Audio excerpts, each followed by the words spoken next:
हेमंत को भी स्टालिन की तरह सरना कोड के लिए कड़ा रुख अपनाना होगा। झारखंड के आदिवासियों के लिए एक गंभीर चुनौती बन गई है अपने प्राकृतिक धर्म को बचाना। बहिर्गतों की बढ़ती आबादी का अनुपात उन्हें अपने घर में ही अल्पसंख्यक बना रहा है और उनकी धार्मिक पहचान विलुप्त होने के कगार पर है।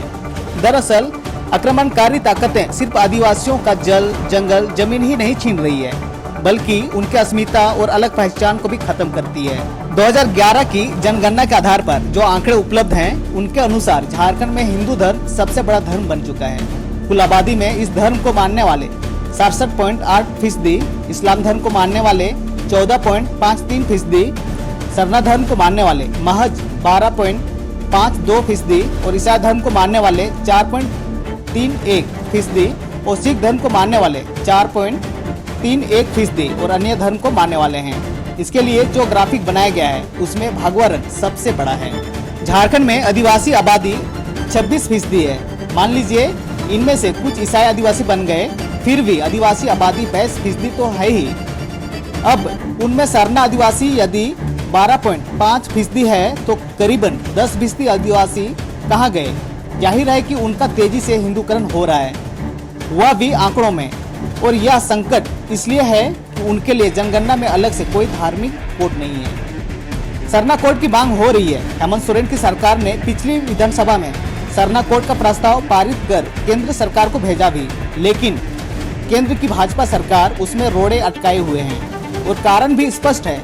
संघ का मानना है कि आदिवासी हिंदू ही है, सरना सनातन एक है उनके हिसाब से, और ऐसा वे सिर्फ अपनी टूची चुनावी राजनीति के लिए कर रहे हैं। एक तरफ तो ईसाइयों पर यह आरोप लगाना कि वे धर्मांतरण पर आदिवासियों को ईसाई बना रहे हैं, दूसरी तरफ खुल्लम खुल्ला आदिवासियों को हिंदू बता रहे हैं। यदि वह सच है तो वे आदिवासियों को अलग धार्मिक कोड क्यों नहीं देते? यह सही है कि धर्म बदलने से नस्ल नहीं बदलता, आदिवासियत खत्म नहीं होती, लेकिन साल दर साल आदिवासियों की गणना हिंदू धर्म को ही मानने वाला मान लिया जाए तो सरना सनातन एक है का उनका षड्यंत्र सच होकर रहेगा। अभी तक मेरी जानकारी में आदिवासियों के लिए कोई अलग धार्मिक कोड नहीं है।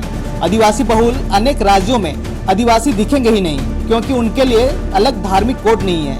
इस गोरख धंधे से आदिवासी ही विलुप्त होते जा रहे हैं। अंग्रेजों ने उनकी गणना सीधे ट्राइब के रूप में की, कम से कम उनकी वास्तविक संख्या का तो रिकॉर्ड रहता था। अभी के हालात में तो आदिवासियों के लिए पूरे विलोपन का खतरा मंडरा रहा है। हेमंत सोरेन को इस सवाल पर सक्रिय भूमिका निभानी चाहिए। केंद्र सरकार पर दबाव देना चाहिए कि अगली जनगणना और डिलिमिटेशन के पहले आदिवासियों के लिए अलग धार्मिक कोड का प्रावधान करना चाहिए, वरना उसी तरह का राजनीतिक स्टैंड लेना चाहिए जैसा तमिलनाडु में स्टालिन ने लिया है और जिसमें उड़ीसा के निवर्तमान मुख्यमंत्री नवीन पटनायक हिंदी पट्टी के बाहर के राजनेता शामिल हो रहे हैं।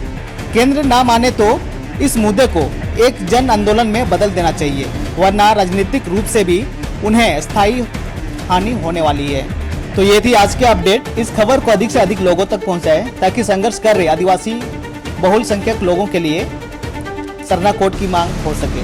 धन्यवाद।